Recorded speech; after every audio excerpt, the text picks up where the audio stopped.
Judge's House by Bram Stoker. When the time for his examination drew near, Malcolmson made up his mind to go somewhere to read by himself. He feared the attractions of the seaside, and also he feared completely rural isolation, for of old he knew its charms, and so he determined to find some unpretentious little town where there would be nothing to distract him. He refrained from asking suggestions from any of his friends, for he argued that each would recommend some place of which he had knowledge, and where he had already acquaintances. As Malcolmson wished to avoid friends, he had no wish to encumber himself with the attention of friends' friends, and so he determined to look out for a place for himself.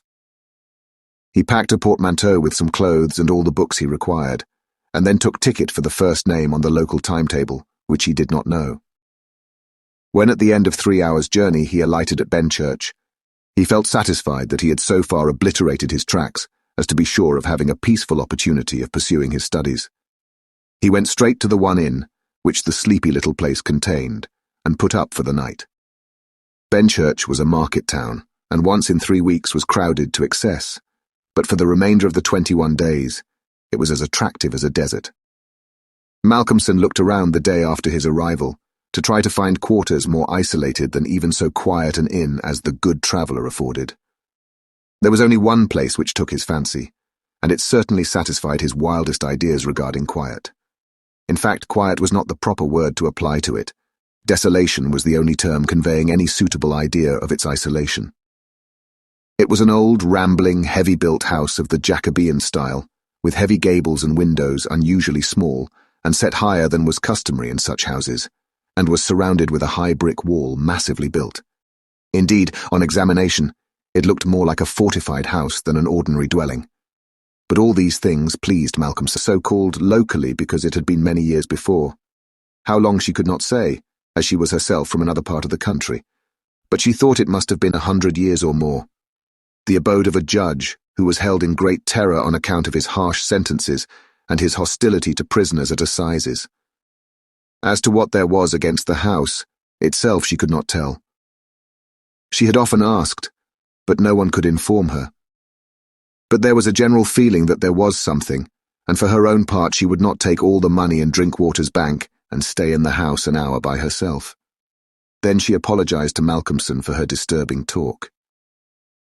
"It is too bad of me, sir, and you, and a young gentleman too, if you will pardon me saying it, going to live there all alone. If you were my boy, and you'll excuse me for saying it, you wouldn't sleep there a night, not if I had to go there myself and pull the big alarm bell that's on that roof." The good creature was so manifestly in earnest, and was so kindly in her intentions, that Malcolmson, although amused, was touched. He told her kindly how much he appreciated her. It might be well to have one of those big screens put round your bed at night, though truth to tell, I would die myself if I were to be so shut in with all kinds of things that put their heads round the sides or over the top and look on me. Of things that put their heads round the sides or over the top and look on me. The image which she had called up was too much for her nerves, and she fled incontinently. Mrs. Dempster sniffed in a superior manner as the landlady disappeared, and remarked that for her own part she wasn't afraid of all the bogies in the kingdom. "I'll tell you what it is, sir," she said. "Bogies is all kinds and sorts of things, except bogies. Rats and mice and beetles and creaky doors and loose slates and broken panes and stiff drawer handles that stay out when you pull them and then fall down in the middle of the night. Look at the wainscot of the room. It is old, hundreds of years old. Do you think there's no rats and beetles there? And do you imagine, sir, that you won't see none of them? Rats is bogies, I tell you, and bogies is rats, and don't you get to think anything else." "Mrs. Dempster," said Malcolmson gravely, making her a polite bow, "you know more than a senior wrangler, and let me say that as a mark of esteem for your indubitable soundness of head and heart, I shall, when I go, give you possession of this house, and let you stay here by yourself for the last 2 months of my tenancy, for 4 weeks will serve my purpose." "Thank you kindly, sir," she answered, "but I couldn't sleep away from home a night. I am in Greenhouse Charity, and if I slept a night away from my rooms I should lose all I have got to live on. The rules is very strict, and there's too many watching for a vacancy for me to run any risks in the matter. Only for that, sir, I'd gladly come here and attend on you altogether during your stay." "My good woman," said Malcolmson hastily. "I have come here on purpose to obtain solitude, and believe me that I am grateful to the late Greenhow for having so organized his admirable charity, whatever it is, that I am perforce denied the opportunity of suffering from such a form of temptation. St. Anthony himself could not be more rigid on the point." The old woman laughed harshly. "Ah, you young gentleman," she said, "you don't fear for naught, and belike you'll get all the solitude you want here." She set to work with her cleaning, and by nightfall, when Malcolmson returned from his walk, he always had one of his books to study as he walked.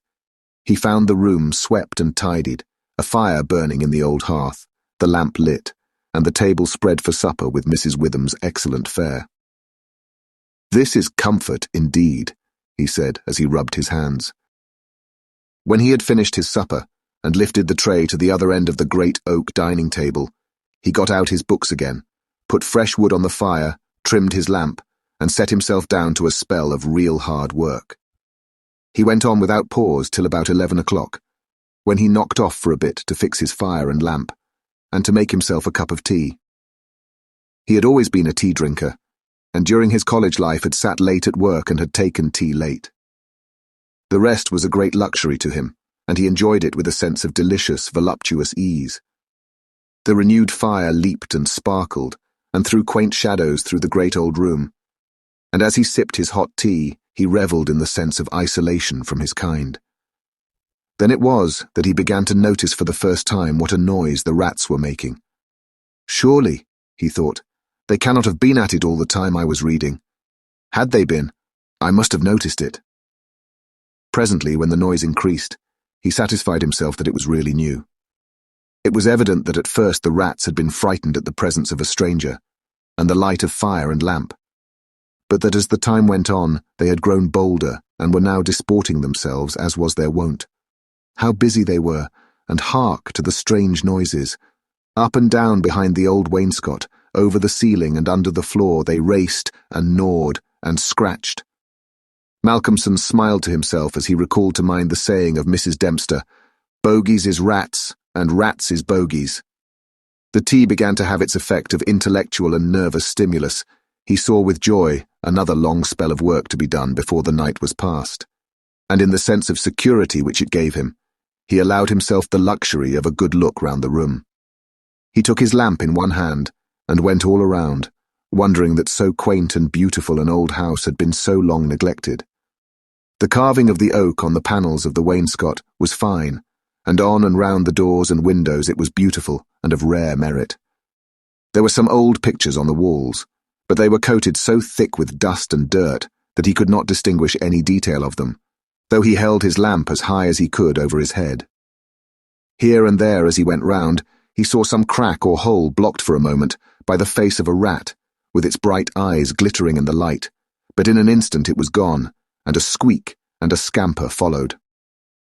The thing that most struck him, however, was the rope of the great alarm bell on the roof, which hung down in a corner of the room on the right-hand side of the fireplace. He pulled up close to the hearth, a great high-backed carved oak chair, and sat down to his last cup of tea. When this was done, he made up the fire and went back to his work, sitting at the corner of the table, having the fire to his left. For a little while the rats disturbed him somewhat with their perpetual scampering, but he got accustomed to the noise as one does to the ticking of a clock, or to the roar of moving water, and he became so immersed in his work that everything in the world, except the problem which he was trying to solve, passed away from him. He suddenly looked up. His problem was still unsolved, and there was in the air that sense of the hour before the dawn, which is so dread to doubtful life. The noise of the rats had ceased. Indeed, it seemed to him that it must have ceased but lately, and that it was the sudden cessation which had disturbed him. The fire had fallen low, but still it threw out a deep red glow. As he looked, he started in spite of his sang-froid. There on the great high-backed carved oak chair by the right side of the fireplace sat an enormous rat, steadily glaring at him with baleful eyes. He made a motion to it as though to hunt it away, but it did not stir. Then he made the motion of throwing something. Still it did not stir, but showed its great white teeth angrily, and its cruel eyes shone in the lamplight with an added vindictiveness. Malcolmson felt amazed, and seizing the poker from the hearth, ran at it to kill it. Before, however, he could strike it, the rat, with a squeak that sounded like the concentration of hate, jumped upon the floor, and running up the rope of the alarm bell, disappeared in the darkness beyond the range of the green-shaded lamp. Instantly, strange to say, the noisy scampering of the rats in the wainscot began again. By this time Malcolmson's mind was quite off the problem, and as a shrill cockcrow outside told him of the approach of morning, he went to bed and to sleep. He slept so sound that he was not even waked by Mrs. Dempster coming in to make up his room. It was only when she had tidied up the place and got his breakfast ready and tapped on the screen which closed in his bed that he woke. He was a little tired still after his night's hard work, but a strong cup of tea soon freshened him up, and taking his book, he went out for his morning walk, bringing with him a few sandwiches, lest he should not care to return till dinner time. He found a quiet walk between high elms some way outside the town, and here he spent the greater part of the day studying his Laplas. On his return, he looked in to see Mrs. Witham, and to thank her for her kindness. When she saw him coming through the diamond-paned bay window of her sanctum, she came out to meet him and asked him in. She looked at him searchingly, and shook her head as she said, "You must not overdo it, sir. You are paler this morning than you should be. 2 late hours and 2 hard work on the brain isn't good for any man. But tell me, sir, how did you pass the night?" "Well, I hope. But my heart. Sir, I was glad when Mrs. Dempster told me this morning that you were all right and sleeping sound when she went in." "Oh, I was all right," he answered, smiling. "The somethings didn't worry me as yet.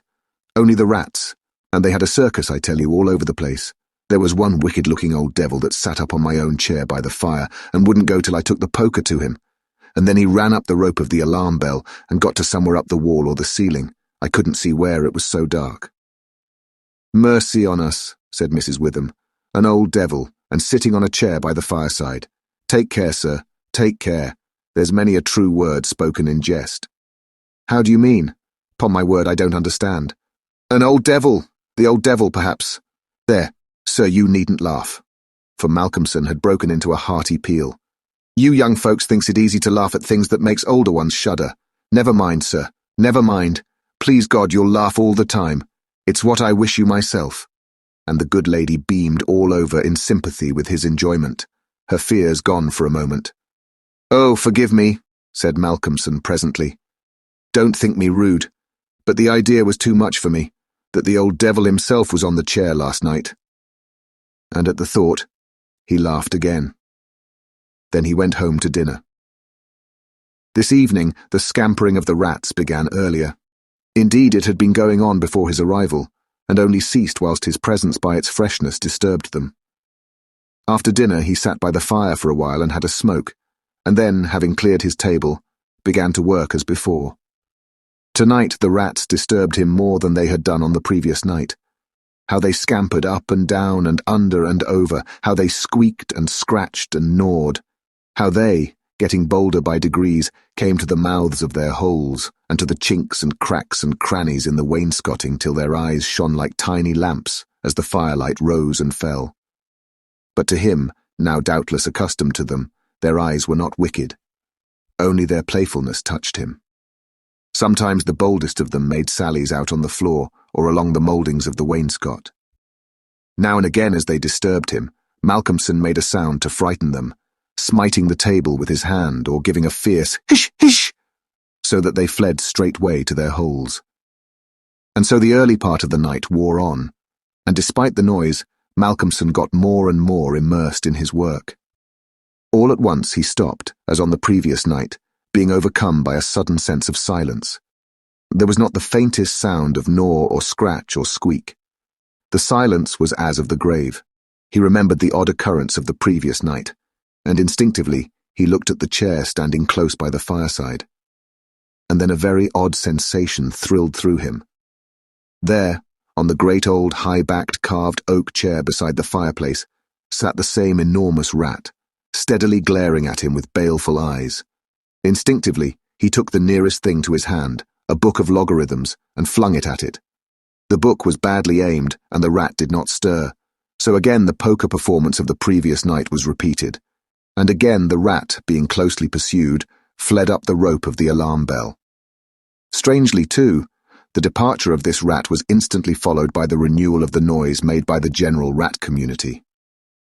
On this occasion, as on the previous one, Malcolmson could not see at what part of the room the rat disappeared, for the green shade of his lamp left the upper part of the room in darkness, and the fire had burned low. On looking at his watch, he found it was close on midnight, and not sorry for the divertissement, he made up his fire and made himself his nightly pot of tea. He had got through a good spell of work and thought himself entitled to a cigarette, and so he sat on the great oak chair before the fire and enjoyed it. Whilst smoking, he began to think that he would like to know where the rat disappeared to, for he had certain ideas for the morrow not entirely disconnected with a rat trap. Accordingly, he lit another lamp and placed it so that it would shine well into the right-hand corner of the wall by the fireplace. Then he got all the books he had with him and placed them handy to throw at the vermin. Finally, he lifted the rope of the alarm bell and placed the end of it on the table, fixing the extreme end under the lamp.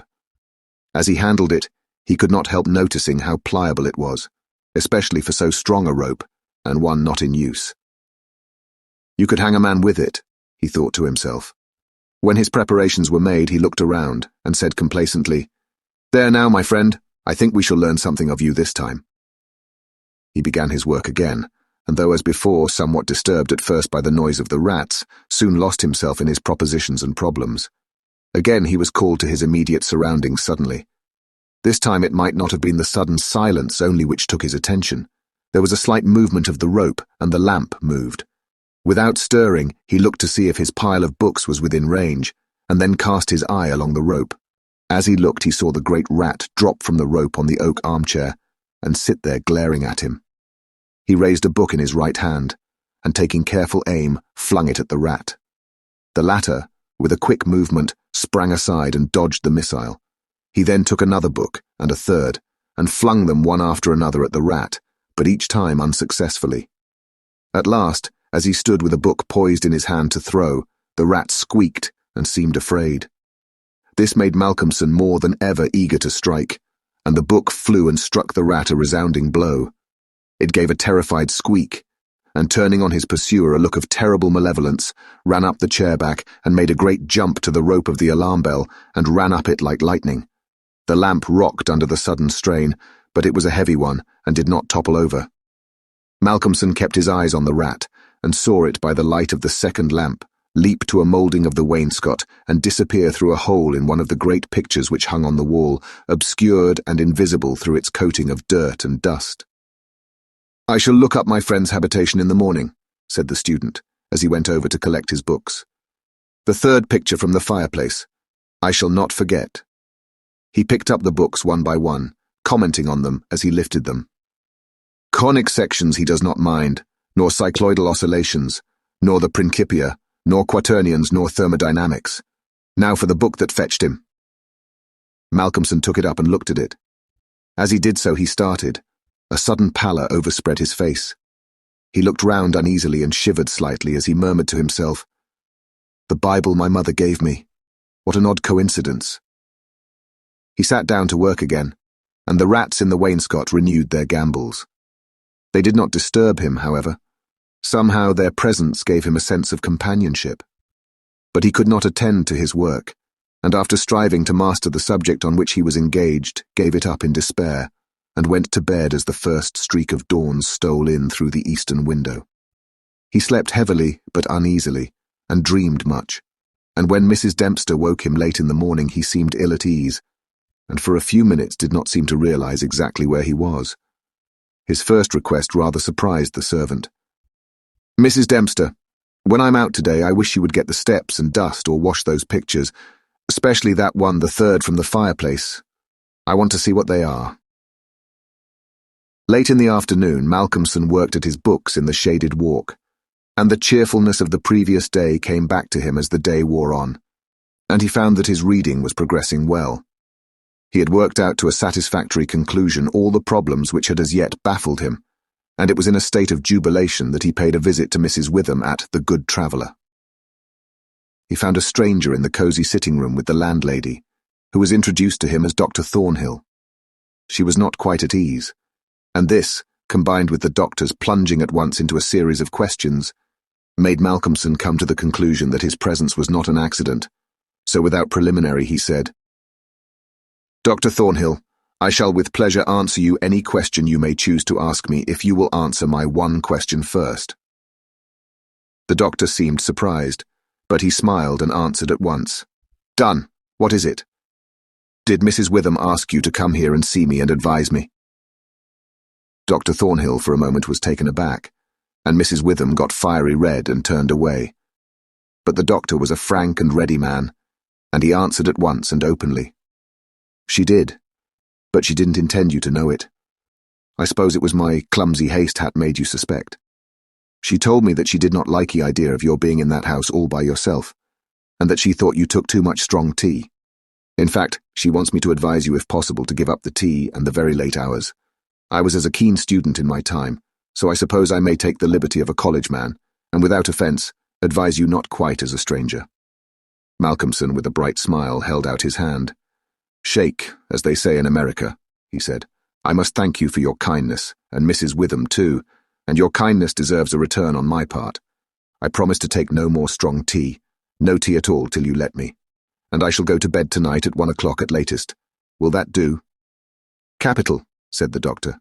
"Now tell us all that you noticed in the old house." And so Malcolmson then and there told in minute detail all that had happened in the last 2 nights.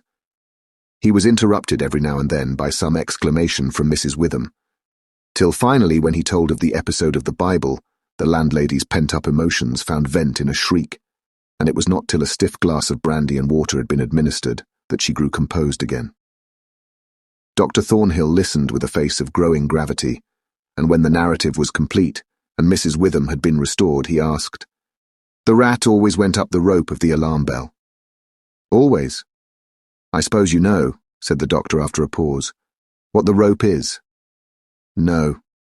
"It is," said the doctor slowly, "the very rope which the hangman used for all the victims of the judge's judicial rancour." Here he was interrupted by another scream from Mrs. Witham, and steps had to be taken for her recovery. Malcolmson, having looked at his watch and found that it was close to his dinner hour, had gone home before her complete recovery. When Mrs. Witham was herself again, she almost assailed the doctor with angry questions as to what he meant by putting such horrible ideas into the poor young man's mind. "He has quite enough there already to upset him," she added. Dr. Thornhill replied, "My dear madam, I had a distinct purpose in it.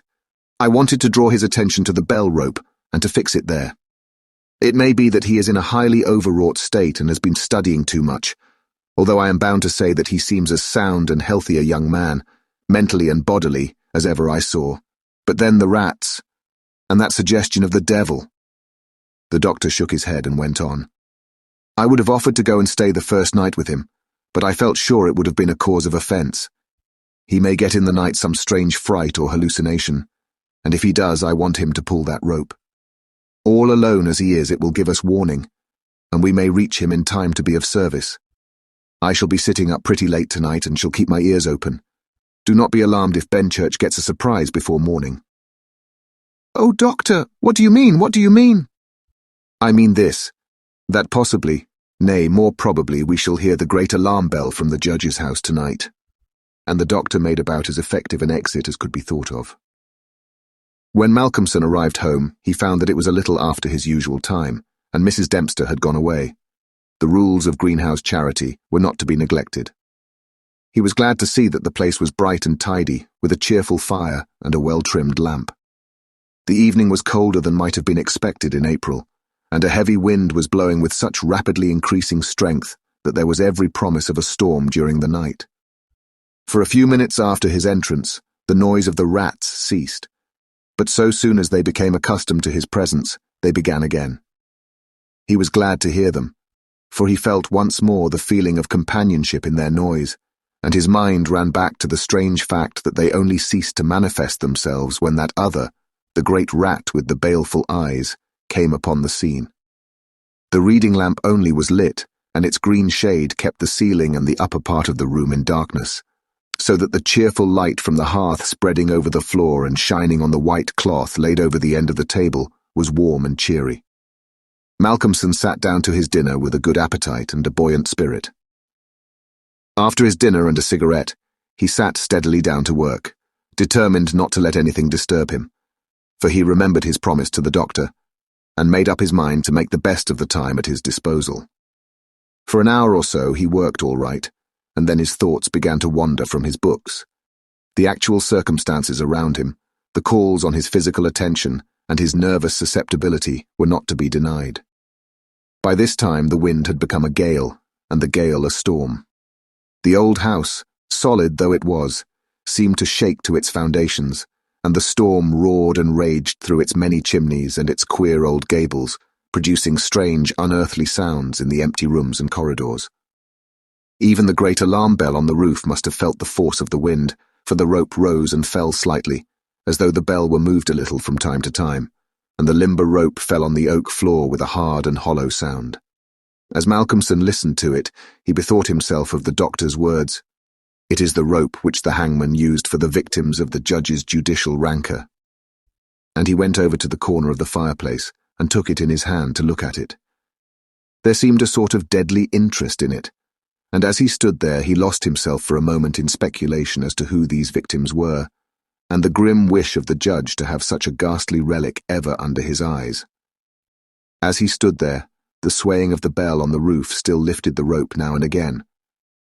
But presently there came a new sensation, a sort of tremor in the rope, as though something was moving along it. Looking up instinctively, Malcolmson saw the great rat coming slowly down towards him, glaring at him steadily. He dropped the rope and started back with a muttered curse, and the rat, turning, ran up the rope again and disappeared.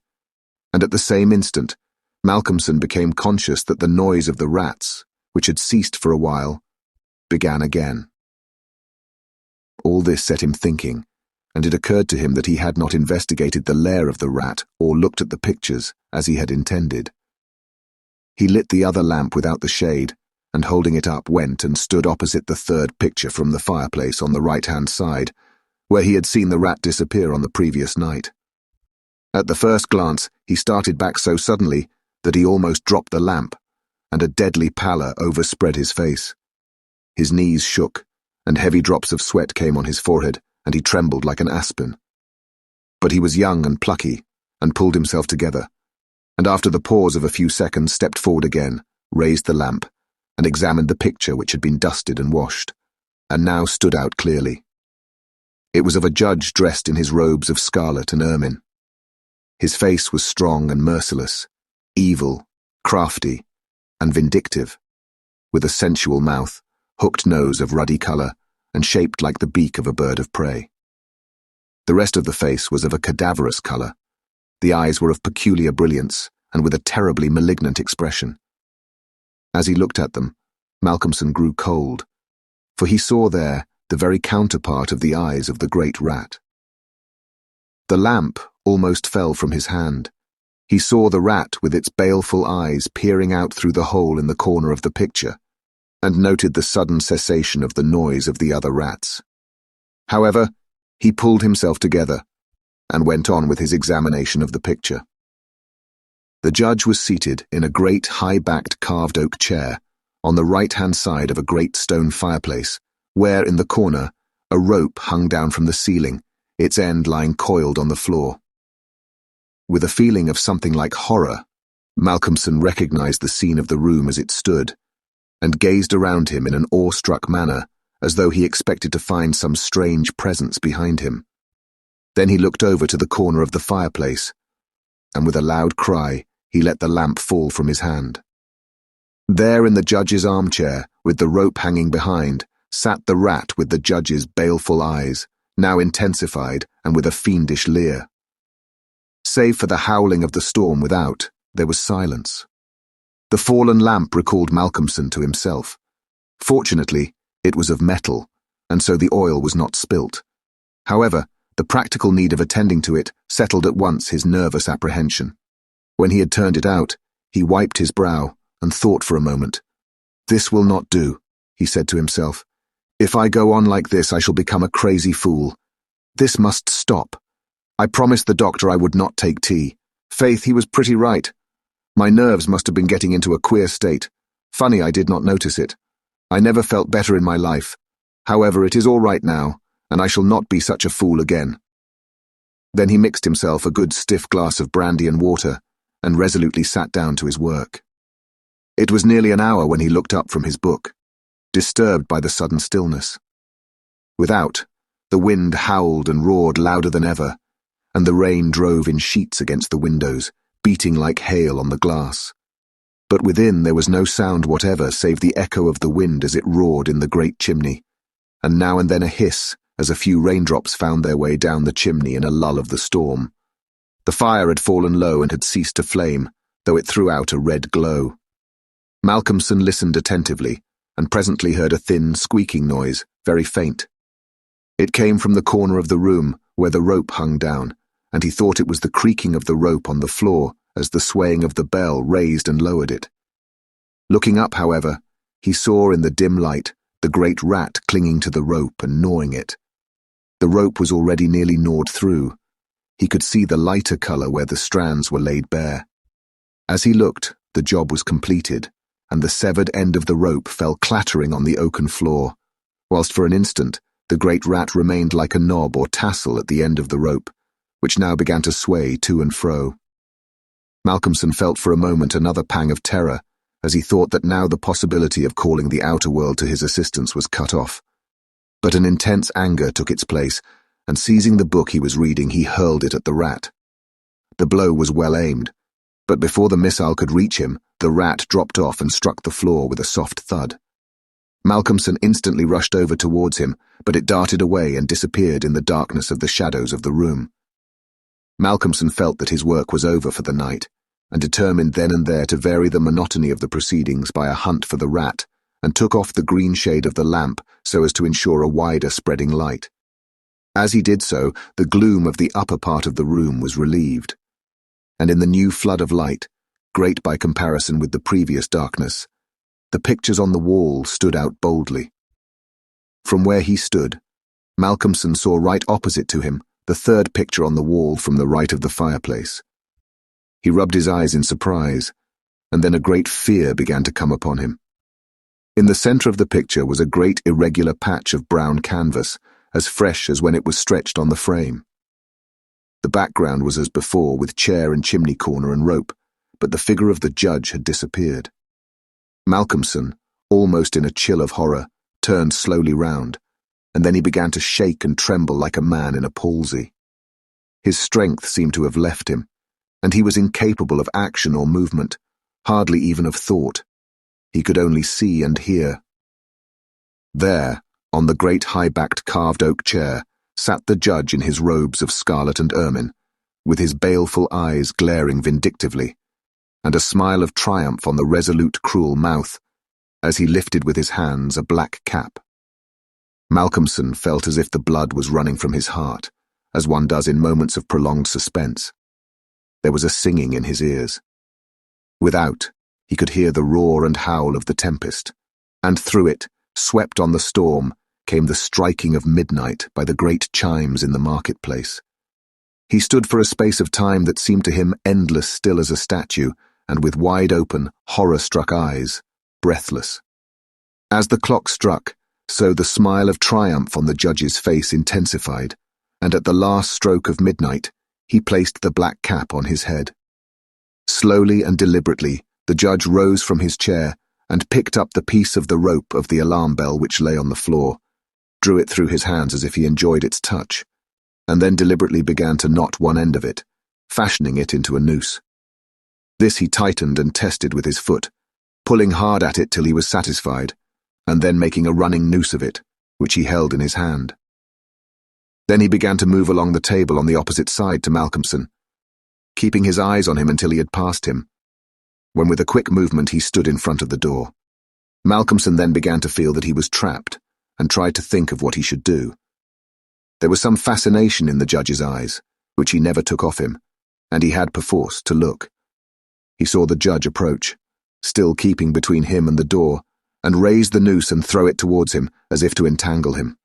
With a great effort, he made a quick movement to one side, and saw the rope fall beside him, and heard it strike the oaken floor. Again the judge raised the noose and tried to ensnare him, ever keeping his baleful eyes fixed on him, and each time, by a mighty effort, the student just managed to evade it. So this went on for many times, the judge seeming never discouraged nor discomposed at failure, but playing as a cat does with a mouse. At least in despair, which had reached its climax, Malcolmson cast a quick glance round him. The lamp seemed to have blazed up, and there was a fairly good light in the room. At the many rat holes and in the chinks and crannies of the wainscot, he saw the rat's eyes. And this aspect, that was purely physical, gave him a gleam of comfort. He looked around and saw that the rope of the great alarm bell was laden with rats. Every inch of it was covered with them, and more were pouring through the small circular hole in the ceiling whence it emerged, so that with their weight the bell was beginning to sway. Hark! It had swayed till the clapper had touched the bell. The sound was but a tiny one, but the bell was only beginning to sway, and it would increase. At the sound the judge, who had been keeping his eyes fixed on Malcolmson, looked up, and a scowl of diabolical anger overspread his face.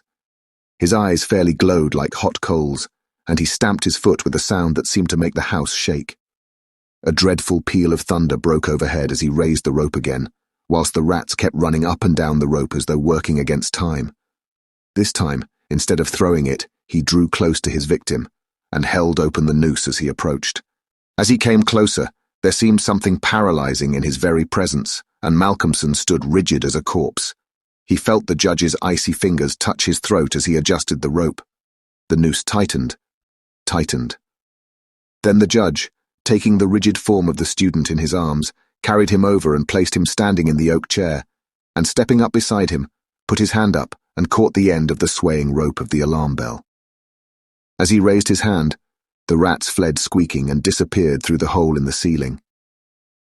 Taking the end of the noose which was round Malcolmson's neck, he tied it to the hanging bell rope, and then descending pulled away the chair. When the alarm bell of the judge's house began to sound, a crowd soon assembled. Lights and torches of various kinds appeared, and soon a silent crowd was hurrying to the spot. They knocked loudly at the door, but there was no reply.